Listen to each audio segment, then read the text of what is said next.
ఇప్పుడు బనకచెర్ల మీద కూడా అట్లే చేసిండు. బనకచెర్ల మీద మేము జంగు సైరన్ కొట్టి ఆంధ్రప్రదేశ్ హుషారు చేసింది. ఏం చేసింది? లేలే మేము బనకచెర్ల వెనకకు తీసుకుంటున్నాము అన్నది మధ్యలో. అదరగొట్టే కారం రంగు రుచి ఆచి కారం పొడి.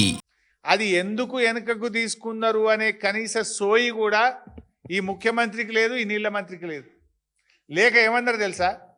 లేలే మా పోరాటానికే బనకచెర్ల వెనకకు తీసుకున్నది ఆంధ్రప్రదేశ్, ఇది మా విజయం అన్నాడు ఉత్తమ్ కుమార్ రెడ్డి. అయితే ఇలా కనీస సోయి లేదు.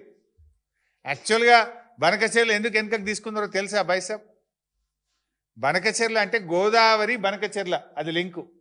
గోదావరి బనకచెర్ల లింకులో మీరు చూసినట్టయితే గోదావరి నుంచి బనకచెర్ల అనేది Srisailam back water head regulator. Srisailam back వాటర్లో కృష్ణా జలాలకు గోదావరి జలాలను కలిపేది ఆ డబల్ లైన్ ఉంది కదా, అది బనకచెర్ల. ఆ 2 లైన్స్ ఉన్నది. Last point is Banakacherla. రెడ్లో ఉన్న లాస్ట్ పాయింట్ బనకచెర్ల. అయితే ఎప్పుడైతే గోదావరి నీళ్లు తీసుకుపోయి కృష్ణాలకు కలుపుతామో ఆ లాస్ట్ పాయింట్లో పెడితే దాన్ని బనకచెర్ల అంటాం. గోదావరి నీళ్లు కృష్ణాలు కలిస్తే ఏమవుతుంది? మనకు బచావత్ అవార్డు ఉంది. బచావత్ అవార్డు ప్రకారంగా మనకు నీళ్ళు వస్తాయి 45, 21, 14. బచావత్ అవార్డు ఏం చెప్పింది మనకు?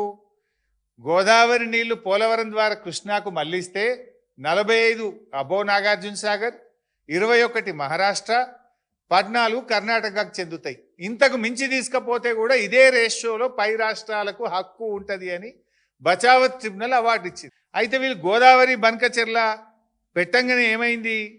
గోదావరి బనకచెర్ల ప్రపోజల్ ఇయ్యంగానే కర్ణాటక, మహారాష్ట్ర ఉత్తరాలు రాసినాయి. ఇది కర్ణాటక రాసిన ఉత్తరం, ఇది మహారాష్ట్ర రాసిన ఉత్తరం. ఏదైతే నది పరివాహక ప్రాంతంలో ఉండే అన్ని రాష్ట్రాలను కూడా కామెంట్స్ అడుగుతాడు. కర్ణాటక వాడు ఏం రాసిండు? జస్ట్ చదివి వినిపిస్తా. Now according to the instant PFR, the state of Andhra Pradesh is diverting additional 243 TMC under Polavaram Banakacherla link project, from which Karnataka would become entitled for further additional use of 64 TMC as per the interstate agreement mentioned above అని Bachawat award లెక్క ప్రకారంగా ఏదైతే ఆ 14 TMC లెక్క ఉందో ఆ 14 TMC లెక్క ప్రకారంగా మీరు గోదావరి బనకచెర్ల ప్రాజెక్టు కడితే మాకు 64 TMCలు వస్తాయి. డేట్ చెప్పండి, మేము ఆ రోజుకెళ్ళి 64 ఆపుకుంటాం మీదనే కృష్ణానది జలాలు అని చెప్పి ఇది కర్ణాటక రాసిన ఉత్తరం.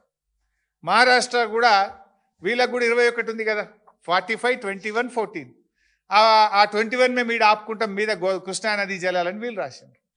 అప్పుడు ఆంధ్రప్రదేశ్కు జ్ఞానోదయమై కృష్ణల గోదావరి నీళ్లు కలిస్తే పాత బచావత్ అవార్డు ప్రకారంగా కృష్ణానదిలో 45 తెలంగాణకు, 21 మహారాష్ట్రకు, 14 కర్ణాటకకు పోతున్నాయి. ఇప్పుడు ఈ 240 తీసుకపోతే కూడా అదే రేషియోలో వాళ్ళకి హక్కు దొరుకుతుంది, సుప్రీంకోర్టు పోయినా వాళ్ళకి నీళ్లు పోతాయి అనే సోయి జ్ఞానోదయం ఆంధ్రప్రదేశ్కి అయింది. మన తెలంగాణ వాళ్ళకి గాలే. కాక ఏమంటారు? ఇది బనకచెర్ల ఆగిపోయిందని సంకల్ గుద్దుకొని ఇది మా విజయమే అన్నాడు ఉత్తమ్ కుమార్ రెడ్డి. వాళ్ళు ఏం చేసింది? ఇప్పుడు కృష్ణలో కలపకుండా డైరెక్ట్ నల్ల మల్ల సాగర్ అని పెట్టిండు. కృష్ణలో కలిస్తే బచావత్ అవార్డు వర్తిస్తుంది, నల్ల మల్ల సాగర్ అంటే బచావత్ అవార్డు వర్తించదు. డిఫరెన్స్ ఈజ్ దానికి దీనికి పెద్ద తేడా లేదు. First package same. ఏది? మొదటి ప్యాకేజీలో మన పోలవరం నుంచి బ్యారేజ్లో కృష్ణా బ్యారేజ్లో వేసుకునేది సేమ్. అక్కడి నుంచి బ్యారేజ్ నుంచి మళ్ళీ బొల్లంపల్లి రిజర్వాయర్ వరకు తెచ్చేది సేమ్. బొల్లంపల్లి నుంచి నల్లమల్ల సాగర్ దగ్గర ఆపేస్తుండు. ముందుకు పోతే బనకచెర్ల, ముందుకు పోకుండా నల్లమల్ల సాగర్ దగ్గర ఆపి ఒక టనల్ కొట్టి కిందికి తీసుకుపోతుండు. బనకచెర్లకు పోతే ఏమైందంటే రెడీమేడ్ సిస్టమ్ ఉంది, ఆ సిస్టంలో పోస్తే ఆటోమేటిక్ రాయలసీమ అంతా పారుతుంది. ఇప్పుడు ఉపాయం ఏం చేసింది? కృష్ణకు కలిపితే పైన రాష్ట్రాలకు హక్కు దొరుకుతుంది కనుక కలపకుండా మధ్యలోనే ఆపి టనల్ కొట్టి కిందికి కలుపుకుంటుండు, కృష్ణలో కలపకుండా. ఇది కర్ణాటకకు అర్థమైంది, మహారాష్ట్రకు అర్థమైంది, ఆంధ్రప్రదేశ్కి అర్థమైంది, కానీ మనోళ్ళకి అర్థం కాలేదు. ఏది మా విజయమే, మేము కొట్లాడితే బనకచెర్ల ఆగిపోయింది అన్నారు. అది ఆగలే, డబుల్ దెబ్బ తగిలింది. మొదటి దెబ్బ గోదావరి నీళ్ళు పోయేది ఎట్లా పోతున్నాయి, రెండవ దెబ్బ బచావత్ అవార్డు ప్రకారంగా రావాల్సిన 45 కూడా రాకుండా పోతున్నాయి. డబుల్ దెబ్బ తగిలింది. అంటే మనోళ్ళు ఆ రకంగా ఇవాళ తెలంగాణకు అన్యాయాన్ని తలబెడతా ఉన్నారు. ఆచి కారం పొడి అదరగొట్టే కారం రంగు రుచి ఆచి కారం పొడి.